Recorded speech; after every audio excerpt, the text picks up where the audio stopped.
Nabadwip express news में वक्त है 5 की पंचनामा का, जहां हम आपको तमाम बड़ी खबरों के बारे में जानकारी देंगे। वहीं आज कुरुक्षेत्र के लघु सचिवालय में जेईई और नीट की परीक्षा के विरुद्ध कांग्रेस ने प्रदर्शन किया है। आपको बता दें कि प्रदर्शन की अगुवाई पूर्व मंत्री अशोक अरोड़ा ने की है। उन्होंने कहा कि जिस तरह से कोरोना अपने पैर पसार रहा है, ऐसे में परीक्षा कराकर विद्यार्थियों के स्वास्थ्य के साथ खिलवाड़ किया जाएगा। जब विधानसभा सेशन से पहले सभी विधायकों के टेस्ट किए जाते हैं और सेशन को एक ही दिन में खत्म कर दिया जाता है, तो ऐसे में सरकार 30 लाख विद्यार्थियों के साथ ऐसा रिस्क कैसे ले सकती है, जिसमें विद्यार्थियों को अलग अलग राज्यों से परीक्षा के लिए आना है। आज कांग्रेस पार्टी और देश की अन्य विपक्षी पार्टियों ने राष्ट्रीय स्तर पर जो जेईई नीट की परीक्षा उसको स्थगित करने की मांग की है, क्योंकि कोरोना महामारी चल रही है। इसमें छात्रों को खतरा इस बात का भी हो सकता है कि कहीं ना कहीं उनके कोरोना पीड़ित न हो। बच्चों के भविष्य का सवाल है, बच्चों की जान का सवाल है। एक तरफ तो हरियाणा प्रदेश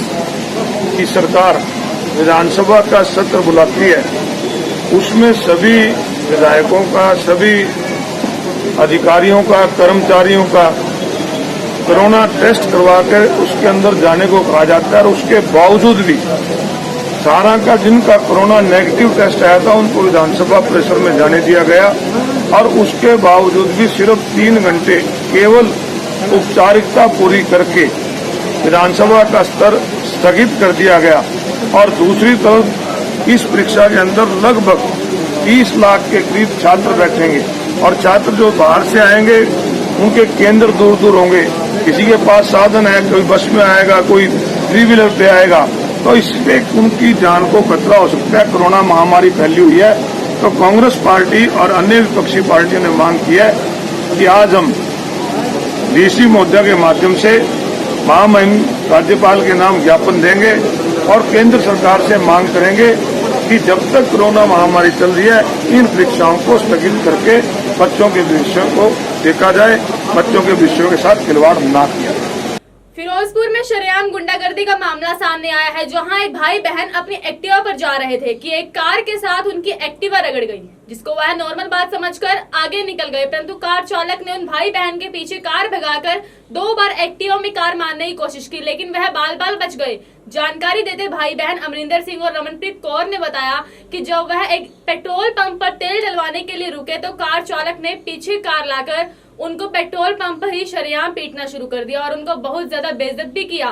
उन्होंने बताया कि उसने उनको एक बोतल से भी मारने की कोशिश की है। मारपीट के दौरान उनको काफी अंदरूनी चोटें भी लगी हैं, जिसके बाद परिवार की तरफ से लड़की को सिविल अस्पताल में दाखिल करवाया गया है और पुलिस को रिपोर्ट की गई है। मैं अपनी सिस्टर ਨੂੰ ਛੱਡਣ ਜਾ ਰਿਹਾ ਸੀਗਾ ਹਸਪੀਟਲ, ਤੇ ਇੱਥੇ ਮਾੜਾ ਜਿਹਾ ਘਰ ਦੇ ਕੋਲ ਹੀ ਗੱਡੀ 'ਚ ਮੋਟਰਸਾਈਕਲ ਮਾੜਾ ਜਿਹਾ ਲੱਗਿਆ ਸੀਗਾ ਸਾਈਡ ਤੋਂ ਓਵਰਟੇਕ ਕਰਨ ਵੇਲੇ, ਤੇ ਉਹਨਾਂ ਦੀ ਵੀ ਉਧਰ ਕਾਰ ਆ ਗਈ ਸੀ, ਮਤਲਬ ਉਹ ਰੇੜੀ ਸੀਗੀ, ਤੇ ਉਹਨਾਂ ਵਿੱਚ ਵੱਜਣ ਲੱਗੇ ਸੀ ਉਹ ਵੀ, ਤੇ ਉਹਨਾਂ ਨੇ ਜਦੋਂ ਐਂ ਓਵਰਟੇਕ ਕੀਤਾ ਤੇ ਇੱਧਰ ਅਸੀਂ ਵੀ ਕਰ ਲਿਆ, ਤੇ ਓਵਰਟੇਕ ਕਰਦੇ ਮਾੜਾ ਜਿਹਾ ਨਾਲ ਲੱਗਿਆ, ਤੇ ਉਹਨਾਂ ਨੇ ਉਦੋਂ ਬੋਲਣ ਲੱਗ ਪਏ ਇੱਥੇ, ਤੇ ਬਾਈਕ 'ਚ ਤੇਲ ਥੋੜ੍ਹਾ ਸੀਗਾ, ਤੇ ਮੈਂ ਥੋੜ੍ਹੀ ਤੇਜ਼ ਕਰ ਲਈ ਸਪੀਡ, ਤੇ ਅੱਗੇ ਜਾ ਕੇ ਫਿਰ ਉਹਨਾਂ ਨੇ ਪਿੱਛੋਂ ਗੱਡੀ ਮਾਰਨ ਲੱਗੇ ਬਾਈਕ 'ਚ, ਤੇ ਉਦੋਂ ਫਿਰ ਵਿੱਚ ਵੱਜੀ, ਉੱਥੇ ਬਦਤਮੀਜ਼ੀ ਕੀਤੀ, ਫਿਰ ਉੱਥੇ ਜਾ ਕੇ ਲੜਨ ਲੱਗ ਪਏ ਸਾਡੇ ਨਾਲ, ਕੁੱਟਮਾਰ ਕਰਨ ਲੱਗ ਪਈ, ਚਾਬੀ ਕੱਢਣ ਲੱਗੇ ਮੇਰੇ ਨਾਲ, ਪਹਿਲਾਂ ਮੇਰੇ ਨਾਲ ਕੀਤੀ, ਚਾਬੀ ਖੋਹਣ ਲੱਗੇ, ਮੈਂ ਖੋਹਣ ਨਹੀਂ ਦਿੱਤੀ, ਉਦੋਂ ਫਿਰ ਮੇਰੇ ਨਾਲ ਕੀਤੀ ਕੁੱਟਮਾਰ, ਉਸ ਤੋਂ ਬਾਅਦ ਫਿਰ ਜਾ ਕੇ ਸਿਸਟਰ ਦੇ ਗੱਲ ਪੈ ਗਏ ਸੀਗੇ।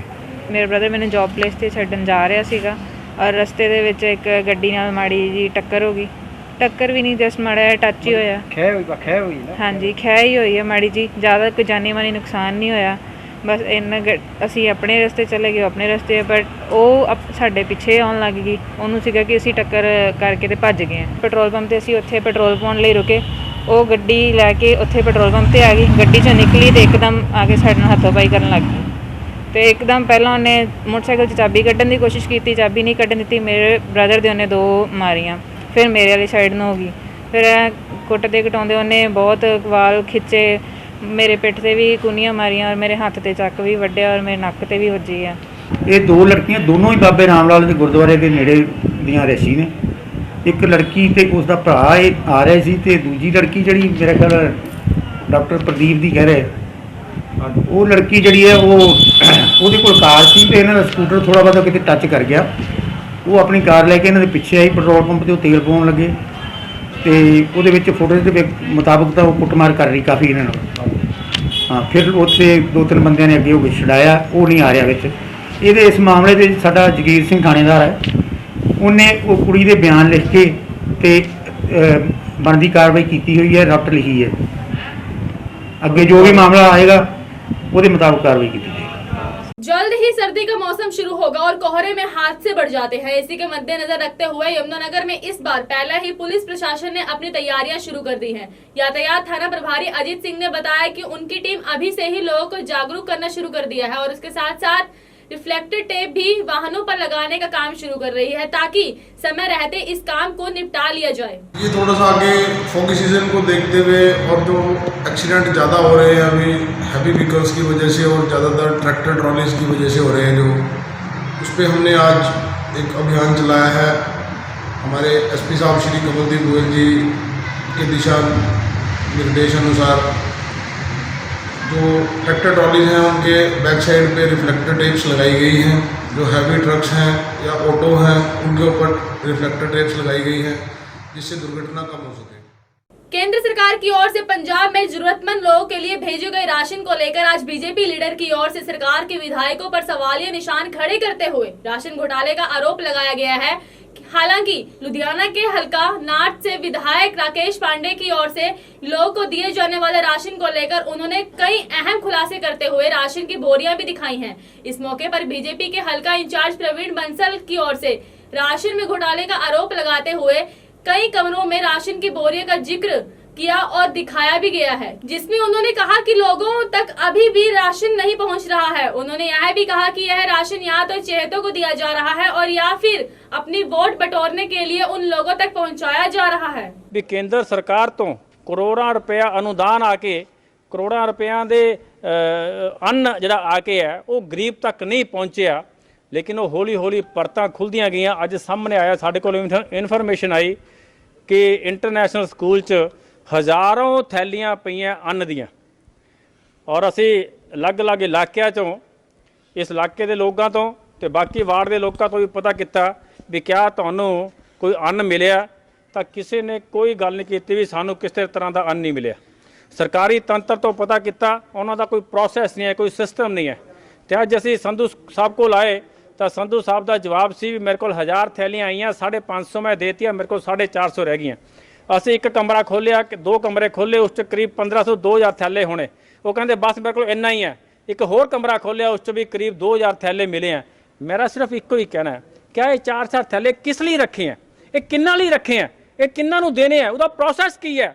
सिर्फ असी अज इस गल की चिंता करते हुए असी संधू साहब तो सवाल पूछा और मैनू आदरणीय राकेश पांडे जिहड़े MLA उन्होंने बेटे का ही फोन आया दुष्यंत का भी साहब मेरे तो पूछो। देखो पब्लिक का पैसा है, ਤੁਹਾਨੂੰ जवाब देना पेगा भी तुहाडा सिस्टम की है, तुसीं किहनूं दे रहे हो। जे नॉर्थ वास्ते आया तो चाहे कोई अकाली दल का कौंसलर है, चाहे कोई BJP का कौंसलर है, चाहे कोई कांग्रेस का कौंसलर है, उन्होंने बराबर वंड होनी चाहिए है। ये नहीं है भी लोगों तो तुसीं वोटर कार्ड लो भी कांग्रेस नूं वोट पाई तेनों अन्न दिता या तू मेरा ध्यान रखी उन्होंने 10 थैलियां देतियां 20 थैले देतियां। मैनू शंका है भी जिहड़ा ये अन्न है इसका मिसयूज हो रहा है और मिसयूज रोकने वास्ते सानू इस ते असीं कार्रवाई की मंग करते हैं सरकार कोलों। लेकिन मैं इन्होंने बेनती करना चाहना भी जो मेरे को आए ने इमीडिएटली एक सैकेंड डिले नहीं किया गया। ये नहीं भी मैं अज नहीं जी कल है फलाना धमकाइए। वो आए ने साढ़े को जोड़ा 12-13 हज़ार थैला आया, असी और कंटीन्यूसली डिस्ट्रीब्यूशन रोज़ हो रही है, रोज़ आ रहे हैं। आ देखो ये कल की तरीक दी पर्चियां ने जी। आ देखो थले सिग्नेचर ने बकायदा जो लोग लैके जाते हैं उन्होंने जिन्होंने असी इतने जो बल्क च लैके आते ਜਿਹੜੇ ਰੂਟੀਨ ਦੇ ਵਿੱਚ ਜਿਹੜੇ ਅੱਜ ਦੇ ਨੇ ਉਹ ਮੈਂ ਆਧਾਰ ਕਾਰਡ ਮੰਗਵਾ ਲਏ, ਅੱਜ ਵੀ ਲੋਕ ਇੱਥੋਂ ਰਾਜ ਲੱਗੇ ਗਏ। ਆ ਦੇਖੋ ਪੈਂਡਿੰਗ ਥੈਲੇ ਕਿੱਥੇ ਲਿਖੇ ਸਰ? ਨਹੀਂ ਕੋਈ ਪੈਂਡਿੰਗ ਨਹੀਂ ਜੀ। ਆ ਦੇਖੋ 300 ਬੈਗ ਲੈ ਕੇ ਗਿਆ ਅਗਲੇ ਨੇ ਆਪਣਾ ਰਿਸੀਵ ਕੀਤਾ। ਆ ਉਹਦਾ ਫੋਨ ਨੰਬਰ ਹੈ ਜਿਹੜੇ ਬੰਦੇ ਆ। ਦੇਖੋ ਇਹ ਸਰਕਾਰ ਦਾ ਰਾਸ਼ਨ ਹੈ, ਸਰਕਾਰ ਦਾ ਰਾਸ਼ਨ ਹੈ। ਮਾਨਯੋਗ MLA ਸਾਹਿਬ ਦਾ ਇਹ MLA ਸਾਹਿਬ ਦਾ ਅਧਿਕਾਰ ਖੇਤਰ ਹੈ। MLA ਸਾਹਿਬ ਨੇ ਜਿਹਨੂੰ ਜਿਵੇਂ ਕਿਹਾ ਉਵੇਂ ਅਸੀਂ ਡਿਸਟ੍ਰੀਬਿਊਸ਼ਨ ਕੀਤੀ ਗਈ ਹੈ। जो सानू सरकार वालों हदायत हुई है, सरकार की हदायत के मुताबिक साडे लई इस करोना की घड़ी दे विच ना तो कोई साडे लई भारतीय जनता पार्टी, ना कांग्रेस, ना अकाली दल, ना BJP, ना कोई बहुजन समाज पार्टी, कोई इदां दा इशू नहीं है। साडा फर्ज है हर एक बंदे की सेवा करना। कंटीन्यूसली असी नॉर्थ के जिन्ने भी सारे कौंसलर साथी और जेडे हारे जिते सारे असी परिवार के मैंबर हाँ, ਸਿਰਫ ਇਹ ਇੱਕ ਕੌਂਸਲਰਾਂ ਦੇ ਵਿੱਚ ਇੱਕ ਵਖਵਾ ਪਾਉਣ ਦੀ ਕੋਸ਼ਿਸ਼ ਕੀਤੀ ਗਈ ਹੈ। ਸਤਿਕਾਰਯੋਗ ਕੌਂਸਲਰ ਕੋਈ ਵੀ ਆਇਆ ਹੋਵੇ, ਕਿਸੇ ਨੂੰ ਵਾਪਸ ਨਹੀਂ ਕੀਤਾ ਗਿਆ, ਕਿਸੇ ਨੂੰ ਡਿਨਾਈ ਨਹੀਂ ਕੀਤਾ ਗਿਆ। ਜੇਕਰ ਤੁਹਾਨੂੰ ਇਹ ਰਾਸ਼ਨ ਕਦੋਂ ਆਇਆ ਤੁਹਾਡੇ ਸਾਡੇ ਕੋਲ ਪਿਛਲੇ ਮਹੀਨੇ 1.5 ਮਹੀਨੇ ਤੋਂ ਕੰਟੀਨਿਊਸਲੀ ਤੁਹਾਡੇ ਕੋਲ ਇੱਥੇ ਨਹੀਂ ਮੈਂ ਕਿਹਾ 1.5 ਮਹੀਨੇ ਤੋਂ ਆਂਦਾ, ਖਤਮ ਹੋ ਜਾਂਦਾ, ਆਂਦਾ। ਹੁਣ ਪਿਆ ਇਹ ਕਦੋਂ ਆਇਆ? ਇਹ ਪਿਛਲੇ 4-5 ਦਿਨ ਪਹਿਲਾਂ ਆਇਆ ਜਿਹੜਾ ਰਾਸ਼ਨ ਹੈ ਉਹਨੂੰ ਅਸੀਂ ਡਿਸਟ੍ਰੀਬਿਊਸ਼ਨ ਕਰ ਰਹੇ ਹਾਂ। ਪਿਛਲਾ ਤਕਰੀਬਨ 10-12 ਹਜ਼ਾਰ ਥੈਲਾ ਜਿਹੜਾ ਸਾਡੇ ਕੋਲੇ ਆਇਆ ਉਹਦੀ ਅਸੀਂ ਡਿਸਟ੍ਰੀਬਿਊਸ਼ਨ ਕੀਤੀ ਹੈ। ਜਿਹੜਾ 1000 ਕੁ ਥੈਲਾ ਸਾਡੇ ਕੋਲ ਰਹਿ ਗਿਆ ਆ, ਇਹਦੀ ਡਿਸਟ੍ਰੀਬਿਊਸ਼ਨ ਰੋਜ਼ ਨਾਲ ਦੀ ਨਾਲ ਹੋ ਰਹੀ ਹੈ। ਇੱਕ ਦਿਨ ਦੇ ਵਿੱਚ ਨਹੀਂ ਹੈ, ਇੱਕ ਸੈਕਿੰਡ, ਇੱਕ ਦਿਨ ਦੇ ਵਿੱਚ ਨਹੀਂ ਹੈ, ਕਿਉਂਕਿ ਕਈ ਡਿਸਟ੍ਰੀਬਿਊਸ਼ਨਸ ਨੇ, ਕਈ ਕਾਉਂਸਲਰਸ ਨੇ कोरोना ਨਾਲ ਅਫੈਕਟਡ ਨੇ ਜਾਂ ਕਈ ਲੋਕਾਂ ਦੇ ਕੋਲੇ ਆਉਣ ਦਾ ਟਾਈਮ ਹੈ। ਇਹ ਹੌਲੀ ਹੌਲੀ ਕਰਕੇ 5 का पंचनामा देखने के लिए दीप एक्सप्रेस न्यूज को लाइक एंड सब्सक्राइब कीजिए।